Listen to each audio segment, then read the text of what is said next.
이 8가지 중에 어떤 거 제일 높을까요? 8번째, 사랑의 관계. 이소연 집사님 뭘 것 같아요? 사랑의 관계? 아, 우리가 다른 건 몰라도, 8번째? 예, 8번째? 예. 우리 다른 거는 몰라도 조직 그때 사역 지도력 모르겠는데 관계는 좋지 않은가, 우리 교회가? 우리 최하정 집사는 뭔 것 같습니까? 8가지 중에. 우리 교회가 제일 높게 나온 점수. 8번째. 정답입니다. 여러분. 정답입니다. 여러분 맞췄어요. 8번째가 제일 높게 나왔어요. 우리 교회. 사랑의 관계. 다시 얘기하면 뭐예요? 교회 분위기가 좋다는 거죠. 다른 건 모르겠는데 여하튼 교회 분위기는 좋다. 8번째 사랑의 관계가 제일 높게 나왔습니다. 그러면 반대로 우리 교회가 가장 낮게 나온 건 무엇일까요? 가장 높게 나온 것도 맞췄으니까 가장 낮게 나온 것도 맞출 것 같은데 가장 낮게 나온 건 무엇일까? 필요 중심적 전도? 네. 전도가 부족한 것 같다 우리 교회. 네. 또 뭔 것 같아요? 몇 번째? 요 8번째 가운데 하나 있어요. 몇 번째일 것 같아요? 7번째? 가장 부족한 거 우리 교회 제일 낮은 거. 4번째 기능적 조직이 부족한 것 같다. 3번째 열정적 영성이 부족한 것 같다. 어떤 8가지 중에 하나예요. 분명 8가지 중에 제일 낮은 게 있어요. 그걸로 우리가 보완해야 될 필요. 부족한 거 무엇일까요? 7번째 필요중심적 전도.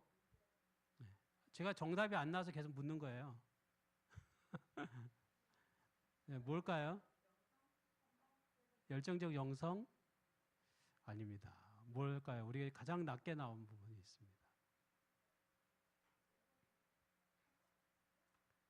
사역? 은사 중심적 사역? 우리 교회에서 가장 낮게 나온 것 전인적 소그룹입니다. 6번째 전인적 소그룹이 가장 낮게 나왔어요. 우리 그냥 농인 1반, 2반, 청인반 나름 잘 하는 것 같은데 근데 거기 제일 낮게 나왔어요. 사실은 소그룹은 우리가 안교 교과반만이 소그룹이 아니에요. 오히려 소그룹은 안교 교과반 외에 모이는, 예를 들면 안식일 오후에 모이거나 주중에 모이거나 이러한 모임들이 활성화되는 것이 소그룹이에요. 그래서 사실은 저희가 그런 부분에 굉장히 취약합니다. 우리가 지금 화요기도회도 없어졌잖아요. 저희가 이렇게 우리 안식일 외에는 모임이 없어요, 우리 교회. 그리고 여러분 안식일 외에 따로 우리 교회에 어떤 모임들이 있나요? 전무하죠. 근데 여러분 기가 막히게 그걸 표기했어요, 여러분들이. 제가 표기한 게 아니라 여러분들이 자신이 그걸 표기했다니까요. 우리 교회 성도님들이 그 8가지 요소 중에 우리 교회는 제일 부족한 것이 전인적 소그룹입니다라고 표기한 거예요. 물론 전인적 소그룹이란 말은 없는데 그 질문 항목 중에 그 항목을 모아보면 그것이 부족한 게 뭐냐면 전인적 소그룹인 거예요. 우리가 좀 더 들어가서 좀 살펴보겠습니다. 여기 이제 점수가 나오는데요. 우리의 점수를 먼저 말씀드리면 이 7만 개 교회, 전 세계 교회 평균이 50점입니다. 여러분 100점 만점이 아니에요. 이건 100점 만점을 100점 이상 되는 점수도 있고 마이너스도 있어요. 그래서 제가 마이너스에다 정말 마이너스 있는 교회가 있어요. 있대요, 정말. 100점 만점이 아니라 제가 잘 보세요. 이게 50점이면 세계 평균이에요. 그러면 굉장히 양호한 겁니다. 양호한 거예요. 근데 우리 재림교회는 이제 전 세계 평균보다는 좀 낮아요. 그래서 우리 한국 같은 경우는 40점에서 43점 정도가 평균이에요. 우리 재림교회는 인사이동이 있고 뭐 하기 때문에 거기에 높지는 않대요. 그래서 우리 재림교회는 40점에서 43점 정도가 거의 평균 중간이고 이제 중간이라고 하는 거는 양호하다는 거예요. 근데 이게 35점 밑에는 굉장히 안 좋은 거예요. 병든 교회예요. 35점 밑에. 35점 밑에는 병든 거예요. 그리고 65점, 그러니까 50점이 양호한 거고 65점 이상이면 굉장히 좋은 거예요. 굉장히 건강한 거예요. 그거 드물다는 얘기죠. 근데 전 세계 7만 개 교회를 조사하면 대부분이 35점에서 65점 사이가 70%. 35점에서 65점 사이의 교회가 70%, 7만 개 교회 중에 평균이 70, 거기 들어있고 65점 이상 되는 교회는 15%, 35점 밑에는 15%예요. 그러니까 대부분 이 중간 성도에서 50점대면 양호한 수준인데 거기서 올라가냐 내려가냐 그거를 보는 거고 재림교회는 40점, 43점에서 올라가냐 내려가냐를 우리가 판단하면 상태를 좀 이해할 수가 있습니다. 저희가 이제 받은 이 교회 건강 설문 결과 보고서에 우리 교회 28명, 30명 되시는 분들이 농인청인이 같이 설문조사를 주고 그중에 90개의 항목에 다 표시를 했어요. 그 항목에 대한 결과가 이제 나와 있는 것입니다. 여기 보면 이제 첫 번째 요 가운데 동그라미 있죠. 점선으로 되어 있는 동그라미가 이제 이게 그 균형 잡힌 교회예요. 점선으로 되어 있는 거. 그리고 노란 동그라미가 우리 교회예요. 노란 동그라미가. 우리 교회는 약간 어느 쪽에 조금 이렇게 좀 치우쳐 있어요. 사실은 저희 교회 거의 비슷하죠. 이렇게 원이 거의 약간 균형이 잡혀 있는, 예, 좀 균형이 잡혀 있죠. 근데 약간 어느 쪽으로 좀 더 가 있어요? 어느 쪽으로 더 가 있느냐가 중요해요. 여기 써 있죠. 섬김. 1번이 섬김이잖아요. 섬김과 2번 교제 쪽에 우리 교회는 조금 치우쳐 있어요. 섬김, 서비스, 펠로우십, 교제 쪽에 우리 교회가 약간 치우쳐 있고 어느 쪽이 좀 부족해 보여요? 예, 믿음 쪽이 좀 부족해 보이는 거예요. 이게 누가 다 표기한 거예요? 여러분이 다 표기한 거예요. 이렇게 나온 거예요. 그 다음 이걸 좀 더 구체적으로 보면은 8가지 원리로 보게 되면 좀 더 명확하게 한쪽으로 이렇게 치우치고 또 줄어든 부분이 있습니다. 어느 쪽이 제일 높아요? 러빙 릴레이십, 사랑의 관계 쪽에 많이 올라와 있습니다. 저희 교회는. 그렇죠? 그 다음에 은사 중심적 사역에 또 많이 올라왔어요. 두 번째. 그 다음 쭉 내려가면 제일 밑에가 뭐예요? 전인적 소그룹이 제일 낮고요. 그 다음에 영감 있는 예배, 필요 중심적 전도, 이 부분 세 가지가 좀 낮게 나와 있습니다. 저희 교회. 이건 여러분이 직접 평가한 거예요. 그래서 이거를 막대 그래프로 보면 이렇습니다. 사랑의 관계가 이만큼 높아 있어요. 저희 교회는. 이게 굉장히 객관적인 게 뭐냐면 다른 사람 우리 교회를 평가한 게 아니라 누가 평가한 거예요?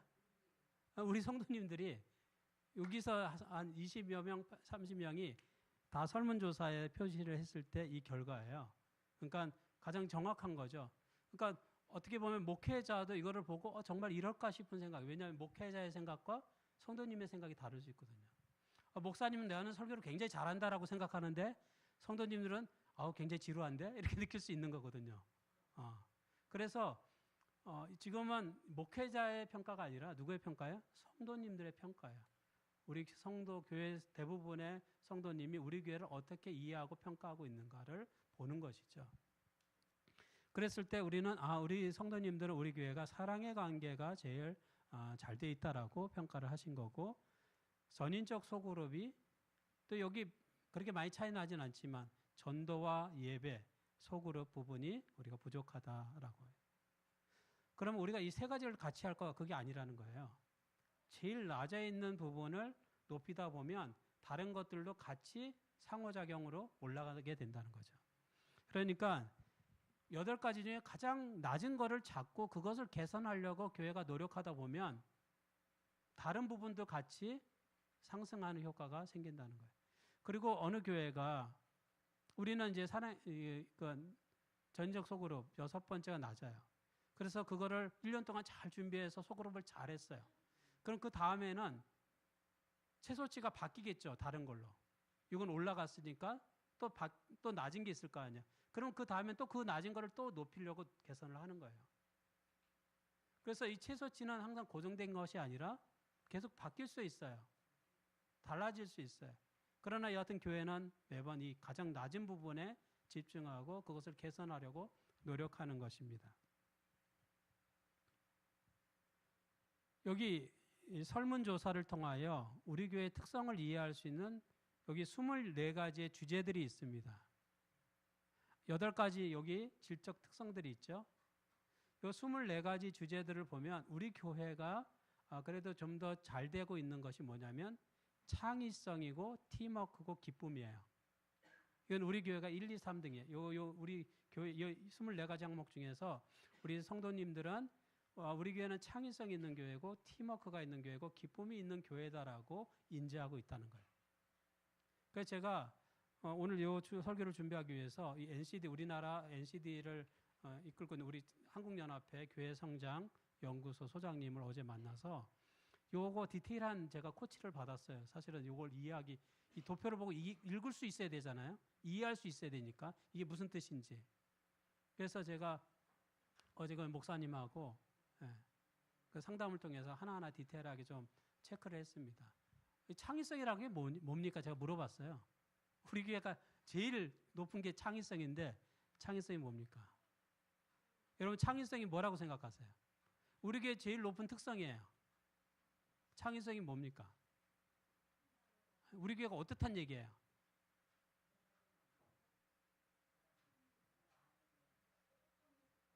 예, 맞습니다. 창의성이라고 하는 말은 이게 과거에 매이지 않는 그 교회라는 거예요. 플렉시블한 거예요. 언제든지 변화가 가능하고 새로운 도전이 가능하고 언제든지 이렇게 전통적이 얽매이지 않는 그러한 특성을 우리 교회가 가지고 있다라고 여러분이 느끼는 거예요. 사실 우리가 여러 가지 예배에서도 변화를 추구했고 또 실제 우리 교회가 여러 특성들이 있어서 일반 우리 재림교회가 하는 거와 조금 다르게 여러 가지를 노력하고 있습니다. 시스템이나 여러 가지 부분에 있어서.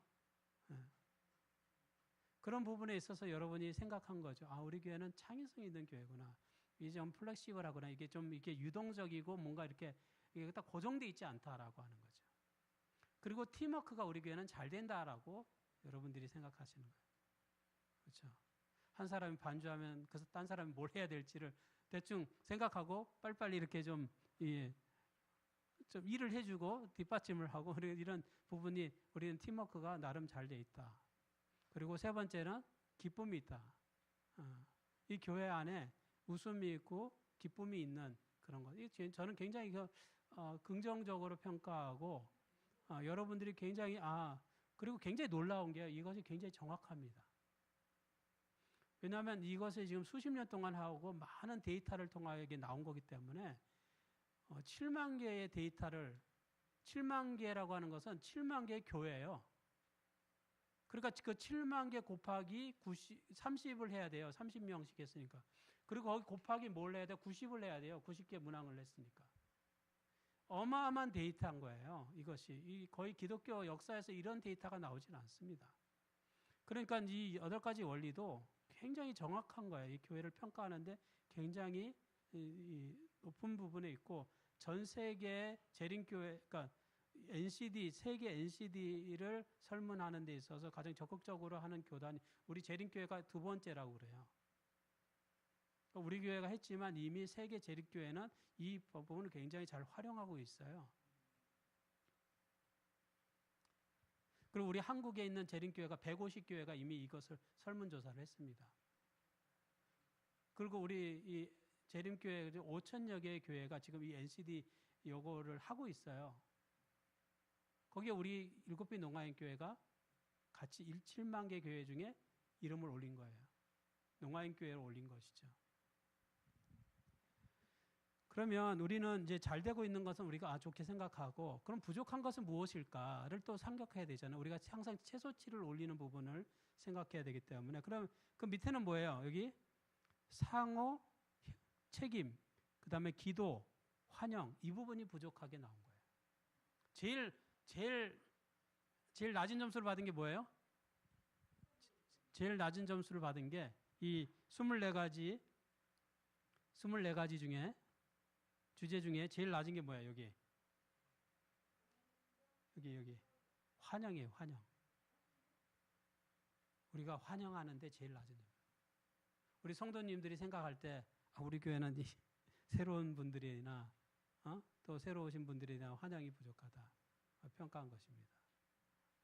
이 환영이라고 하는 건 왔을 때 어서 오세요 뿐만 아니라 그 다음에 팔로우가 제대로 되고 있느냐, 그 새로운 사람에 대하여 계속적인 양육과 또 관심과 그런 부분이 계속 이루어지고 있느냐라고 하는 부분이에요. 단지 하나의 예를 들면은 여러분이 지금 옆에 계신 우리 같은 공동체지만 여러분 우리 여기 서로의 이름을 다 알고 있습니까? 우리가 환영하지 않고는 여러분 우리 옆에 계신 분들 이름을 다 알고 계세요? 저도 사실 얼굴만 알아요. 그렇지만 서로 얼굴과 이름을 알라고 제가 입구에다가 얼굴과 이름을 붙여놨죠, 일부러. 각 소그룹별로 붙여놨어요. 얼굴과 이름을 이렇게 같이 매칭해서 보시라고. 이 부분이 부족하기 때문에 우리가 환영에서 제일 낮은 점수를 받은 거예요. 우리는 서로에 대하여 진정으로 환영하는 부분이 부족한 거예요. 여러분이 이 설문조사에 표기했을 때 그 내용이 직접적으로 나오지 않는 그 질문 속에서 뭐를 이 설문조사에서 뽑아내냐면 이 교회의 부족한 부분이 뭘까? 이 교회가 채워야 될 부분이 뭘까를 보는 거예요. 우리가 부족한 부분이 이거예요. 설문조사에 이런 게 나왔어요.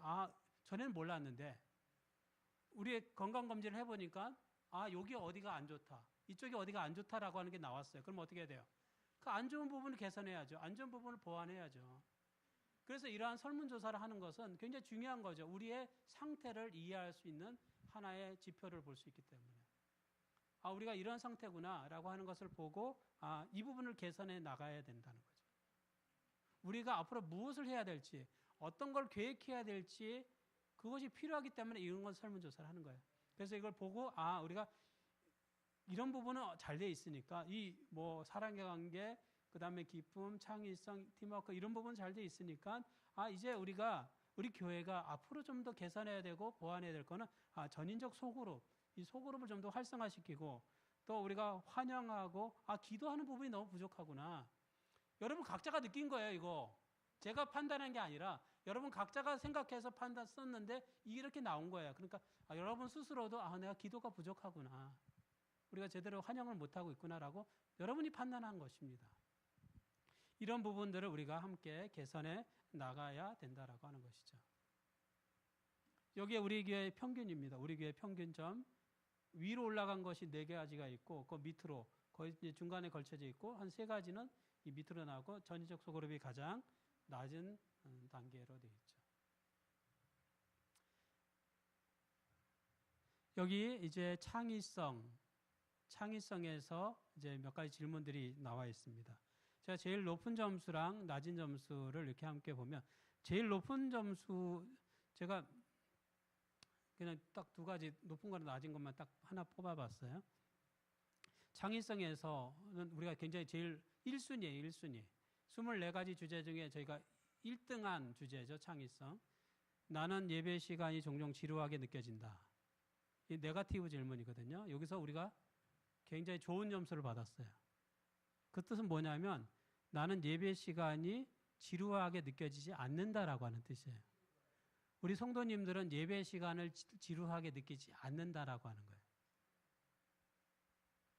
이 표를 반대로 읽으면 안 돼요. 이게 점수가 높다라고 하는 건 좋은 거예요. 점수가 낮다고 하는 거는 나쁜 거예요. 그렇게 이해를 하시면 돼요. 근데 나는 예배 시간이 종종 지루하게 느껴진다가 높은 점수를 받았다라고 하는 것은 우리 성도님들은 예배 시간을 지루하게 느끼지 않는다라고 하는 거예요. 그래서 제가 이해할 수 없는 부분이 여기 끝에 있습니다. 나는 예배 시간에 설교 듣는 것이 즐겁다. 이 부분이 어때요? 제일 낮게 나왔어요. 제게 충격을 주는 거죠. 여러분이 저한테 한 방 먹인 거예요. 나는 예배 시간에 설교 듣는 것이 즐겁다. 이게 높아야 되는데 이렇게 제일 낮게 나왔어요. 제가 굉장히 회개를 많이 해야 되겠다. 긴장해야 되겠다. 이분들이 보통 분들이 아니구나. 밤새서 설교 준비를 하는데도 이분들이 보통 분들이 아니구나라고 하는 생각을 갖습니다. 근데 이제 우리 교회는 이 부분이 높을 수가 없는 것 부분도 있습니다. 왜냐하면 제가 설교를 하면서 늘 하지만 우리 농아분들은 도대체 이게 무슨 얘기야? 어렵다라고 느낄 수가 있고 청인분들은 저게 도대체 무슨 말이야? 너무 쉽다라고 생각할 수가 있어요. 제가 늘 그 중간선을 잘 타고 있습니다. 중간선. 농아분들이 어렵지 않게 또 청인분들이 너무 지루하지 않게 하려고 노력을 하고 있는데 쉽지는 않지만 그래도 이 결과를 보면서 다시 한번 반성을 하게 됩니다.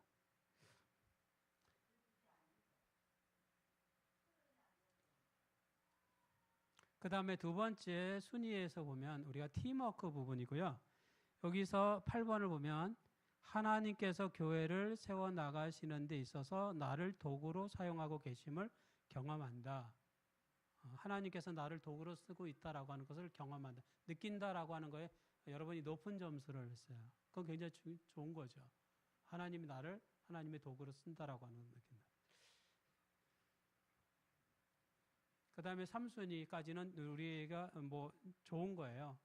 여기 보면 기쁨에 있어서는 우리 교회는 서로를 칭찬과 격려를 북돋아주는 분위기가 강하다. 그런 것 같아요? 여기서 아주 높은 점수를 여러분이 줬습니다. 여기서 좀 낮은 점수는 나는 언제나 예배를 기대한다. 예배에 대한 기대는 굉장히 좀 낮게 돼 있어요. 아까 보면 지루하게 느끼지 않는다고 했는데 예배에 대한 기대치는 굉장히 낮게 돼 있고 설교 듣는 것이 즐겁다. 좀 낮게 돼 있고요. 성경 읽는 것을 좋아한다도 좀 낮게 돼 있습니다. 우리 교회 평균 이하로 떨어져 있습니다.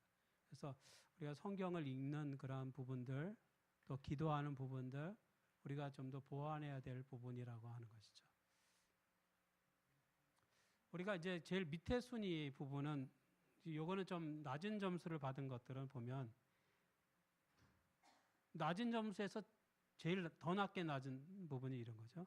나는 내 친구들, 동료들과 아직 예수 그리스도를 모르는 친척들도 믿음을 가질 수 있도록 기도한다 부분에 굉장히 낮은 점수를 했어요. 그러니까 우리가 이러한 부분에서 기도가 부족하다, 기도를 잘 하지 않고 있다라고 하는 것을 보죠. 나는 교회의 다른 멤버들이 나를 위해 정기적으로 기도해 준다는 것을 알고 있다도 굉장히 낮은 점수를 받았어요. 그러니까 여러분이 느끼기에 우리 성도 누군가가 나를 위해 기도한다라고 여러분이 느끼지 않는다는 거죠. 또 나 자신도 나의 가족이나 나의 이웃이나를 위해서 기도하지 않는다라고 하는 거예요. 그러니까 그러니까 전체적으로 기도가 부족한 거예요. 내가 기도 받는다라고 느끼지도 않고 내가 기도하지도 않고 이 부분이 우리의 굉장히 낮은 순위의 부분이에요. 이 환영의 부분에서 또 낮은 부분을 보면 내가 속해 있는 그룹은 새로운 사람이 와도 하나가 되기 쉽다. 내가 속해 있는 그룹에 새로운 사람이 오면 하나가 되기 쉽다에 낮은 점수를 받았어요. 점수가 평균보다도 엄청 낮아요. 그러니까 우리가 생각하는데 새로운 사람이 우리 그룹에 오면 어울리기 어렵다는 거예요, 우리 교회가. 굉장히 조금 배타적이라는 거죠, 한마디로 얘기하면. 우리가 새로운 사람을 포용하는데 너무 그렇죠. 인색하거나 야박한 부분이 있는 거예요.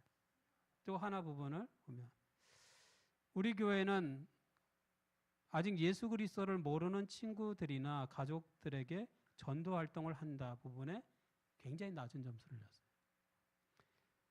우리가 교회적으로 친구나 또 가족들에게 전도 활동을 하도록 교회가 격려하고 독려하는 것부터 부족하고 또 우리 성도들도 전도 활동에 굉장히 소극적이라고 하는 것을 보여주는 거예요. 내가 평가한 게 아니라 여러분이 스스로 평가하신 거예요. 여러분이 그렇게 느낀 거예요. 내가 이런 부분이 부족하다. 그래서 우리의 도전은 우리가 해야 될 분은 믿음에 좀 더 집중해야 될 필요가 있고 우리가 아까 섬김과 그런 부분에 조금 높게 나왔지만 믿음 부분이 좀 약하고 최소치였던 전인적 소그룹 부분을 우리가 보완해야 되고 우리가 제일 낮게 나온 환영하는 부분, 또 기도하는 부분, 또 상호 책임, 서로 간에 어떤 같이 믿어주고 하는 그런 부분들, 의지하는 부분들이 전체적으로 낮게 나와서 이 부분들이 우리가 좀 개선해야 될 부분으로 우리가 평가할 수 있습니다. 여기 점수가 나왔습니다. 우리가 전인적 소그룹 부분은 43.8이에요. 사랑의 관계는 전 세계 평균보다 높은 52.5예요. 이 최소치와 최대치의 차이는 8.7이에요. 이 최대치와 최소치가 15를 넘기면 굉장히 불안정한 거예요. 근데 우리는 그 15를 넘기지 않고 거의 이제 많은 차이를 내지 않고 있어서 조금은 개선의 여지가 더 많다는 거고, 전체 평균은 47.7입니다. 저희가 이제 전 세계 평균에 저희 거의 근접해 있는 정도죠. 전 세계 평균이라고 하면은 거기에는 1000명 교회, 10,000명 교회, 5,000명 교회, 500명 교회, 그 무수한 교회들이 다 포함되어 있는 거고, 또 작은 교회도 다 저희는 거의 제일 작은 사이즈가 될 수 있죠. 그런 잘 운영되는 교회들 다 포함한 거기 때문에, 그리고 이런 조사를 하는 교회들은 아주 망해가는 교회는 이런 조사를 안 하죠. 거의 어느 정도 되는 교회들이 조사를 하기 때문에 평균은 굉장히 양호한 거예요. 근데 저희가 그 평균치에 근접했다라고 하는 것은 뭐 양호한 상태고, 우리가 전위적 소그룹이 낮지만 우리 재림교회 평균이 40점에서 43점이기 때문에 우리 전위적 소그룹이 낮지만 최소치가 우리 재림교회 평균치에 걸려 있어요. 그래서 전체적으로 저희 교회는 그냥 아주 우수한 건 아니고 어느 정도 중간 수준, 그러니까 평균 수준은 유지하고 있고 재림교회 평균보다는 조금 높게 유지하고 있다라고 하는 걸 보여주고요. 우리 교회에서 좀 특별하게 성장한 교회가 새로난 교회예요. 새로난 교회도 똑같이 이 조사를 했습니다. 새로난 교회는 얼마 나왔을까요? 새로난 교회는 우리 김용근 장로님이 20년 동안 그 사역한 교회예요. 그리고 거기에 있는 성도님들 대부분 그 장로님이 다 전도한 분들이 거의 한 200명 가까이 되는 교회고, 장로님께서 70이 넘으시면서 최근에 이제 사역을 접으시고 이민영 목사님이 이제 새로 이제 목회자가 이제 그 역할을 하게 됐어요. 그러면서 이제 그 교회도 이 NCD 조사를 했어요. 몇 점 나왔을까요? 굉장히 높은 점수가 나왔어요. 58.6점 나왔습니다. 58.6. 굉장히 높은 거예요. 58.6. 굉장히 높은 거거든요. 우리 교회는 한 10점 정도 차이 나지만 47.3. 우리 교회도 어느 정도, 내가 생각했던 것보다 높게 나온 것 같아요. 더 낮을 줄 알았는데. 그럼 이거를 우리가 다음에 또 할 겁니다. 그러면 이 점수가 변화가 또 생길 거예요. 자꾸 최소치를 올리는 것이 중요한데, 그러니까 사실은 우리가 건강검진을 해도 마찬가지예요. 건강검진을 해서 어떤 증상이 나왔어요. 검진하는 게 중요한 게 아니죠. 검진해서 나온 것을 개선하는 게 중요하죠. 우리가 이런 설문조사를 하고 나서 중요한 건 뭐냐면 여기서 발견된 거를 우리가 개선하는 것이 중요해요. 그래서 우리가 그 다음에 그러한 것들을 해야 되는 것이죠. 우리 교회가 이제 이 조사한 거예요. 지금은 이제 60명, 올해 60명이 유지가 될 수 있을지 걱정이에요. 하여튼 간단합니다. 50명에서 60명 사이인데 우리가 1년 전에 50명이었어요. 2년 전에 40명이었어요. 3년 전에 30명이었어요. 우리가 최근 3년 사이에 30명에서 쭉 유지되어 오다가 저희가 교회를 이전을 했어요. 여기까지는 영등포에 있었어요. 영등포에서 여기 공릉동으로 이사 오면서 40명이 됐어요. 그리고 그 다음에 50명이 됐어요. 그리고 그 다음에 60명이 됐어요. 내년에 어떻게 될지 몰라요. 내년에 어떻게 될지 몰라요. 현재 우리의 그래프입니다. 8가지 요소들에 대해서는 제가 또 나중에 우리 직원들하고 또 우리 이제 발전 협의할 때 구체적으로 디테일하게 한번 더 잡겠습니다. 그래서 우리 교회가 지금 최소치는 전인적 소그룹이고 이 부분을 개선해야 될 부분으로 나와 있어요. 여기 보면 우리 교회가 지금 이렇게 지금 뭐 최소치 최대치가 있는데 우리 교회가 지금 여기 있어요. 여기 지금 47점 거기 있죠? 47 무슨 상태예요?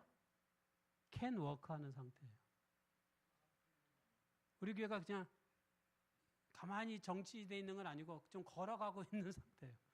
교회가 좀 걸어가고 있는 상태예요. 이보다 낮은 점수면은 35점 밑에는 거의 서 있는 거예요. 나가지를 못하고 있는 거 상태. 근데 우리는 조금 걸어가고 있는 상태. 여기서 이제 50점 평균을 넘으면 이제 뛰기 시작하는 거죠. 그 다음 65점 이상이면 이건 굉장히 너무 잘 뛰는 마라토너예요, 마라토너. 그렇게 교회의 성장하는 속도를 표현하고 있습니다. 우리 교회의 그래프입니다. 그래프가 어떻게 떨어지는 것 같아요? 올라가는 것 같아요? 이 상태가 지금 현재 상태예요. 이게. 우리가 이 최대치의 요소 여기 보면은 우리의 최대치의 요소를 반영하면 우리가 이렇게 성장할 수 있다는 거예요. 최소치 상태를 반영하면 이렇게 성장하게 된다. 우리 교회는 지금 요선입니다. 이렇게 가요.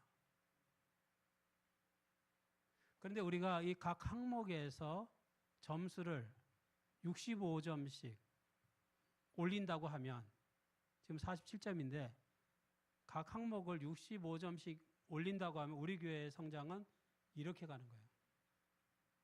10년 내에 400명이 되는 거죠. 근데 우리가 이제 이 부분을 개선하지 않고 하면 이 현장보다 더 밑으로 떨어질 수 있다는 거예요. 그러니까 우리가 이런 부분들을 보고 이제 판단할 수 있는 것이죠.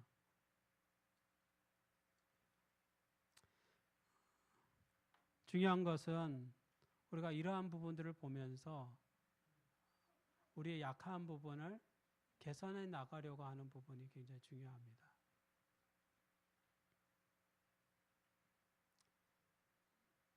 누구예요? 이영표 선수. 이영표 선수 축구 선수였죠. 이영표 선수 어렸을 때부터 이게 축구공을 갖고 드리블을 하는 걸 좋아했습니다. 공을 오래 몰고 다니는 거죠. 공을 잘 뺏기지 않고 오래 몰았어요. 근데 이영표 선수가 이제 축구를 더 배우면서 느낀 게 뭐냐면 축구를 잘하는 것은 혼자 공을 오래 갖고 있는 것이 아니라고 하는 걸 깨닫게 됐어요. 외국에 나가서 외국 선수들, 축구 정말 잘하는 선수들을 보니까 혼자 공을 오래도록 갖고 있는 게 축구를 잘하는 것이 아니라 축구를 잘하는 사람은 패스를 잘하는 사람이다라고 하는 것을 그가 깨닫게 되었습니다. 축구는 22명이 90분 동안 축구를 하게 돼요. 22명이 90분 동안 축구를 한다고 하면 실제로 그 한 명당 축구공을 갖고 있는다라고 치면은 한 명이 가장 오래 갖고 있을 시간이 2분 30초밖에 안 되는 거예요. 2분 30초. 그걸 다 나누면은 얼마 안 되는 시간이죠. 축구를 잘하기 위해서는 그 팀이 공을 오래 보유할 수 있도록 자기 편한테 패스를 빨리빨리 잘해줘서 그 팀이 오래도록 공을 갖고 있고 그러다 보면 골이 나게 되는 거예요. 혼자 공을 오래 갖고 있다 보면 공을 뺏기기가 쉽고 다른 선수들은 지치는 거예요. 기다리다가. 이영표 선수가 처음 몰랐어요. 자기가 오래 공을 갖고 있으면 내가 잘한다라고 생각했는데 우리 같은 편은 내가 공을 갖고 있는 동안 아무것도 못하고 지치는 거예요. 자기 역할을 못하는 거죠. 근데 외국에 나가서 축구를 하고 배우다 보니까 내가 오래 공을 갖고 있는 게 잘하는 게 아니라 내가 공을 우리 선수한테 빨리빨리 패스를 잘해줘서 우리 팀이 공을 잘 소유하고 갖고 점유하고 있다 보면 찬스가 나서 골이 되더라는 거예요. 그거를 그가 발견했어요.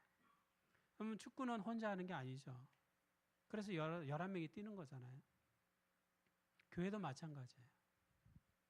교회도 혼자 하는 게 아니에요. 함께 팀을 이루어서 하는 거예요. 함께 사역하는 것이고 함께 만들어가는 거예요. 여러분, 우리 일곱빛 농아인 교회가 이번 NCD 조사를 통하여서 우리가 부족한 부분이 무엇인지를 이제 체크하게 됐어요. 그럼 어떻게 해야 될까요, 이제? 우리가 건강검진을 해서 어떤 부분이 좀 안 좋다라고 하는 부분을 발견했어요. 그럼 어떻게 해야 돼요? 그 부분을 개선해야 되겠죠. 우리가 그러한 노력들을 앞으로 하게 될 겁니다. 혼자 하는 게 아니죠. 우리가 같이 협력해서 함께 하게 되기를 바랍니다. 함께 해서 함께 성장하는 그러한 교회를 만들어가는 저 여러분 되기를 간절히 바라면서 오늘 말씀 마치겠습니다.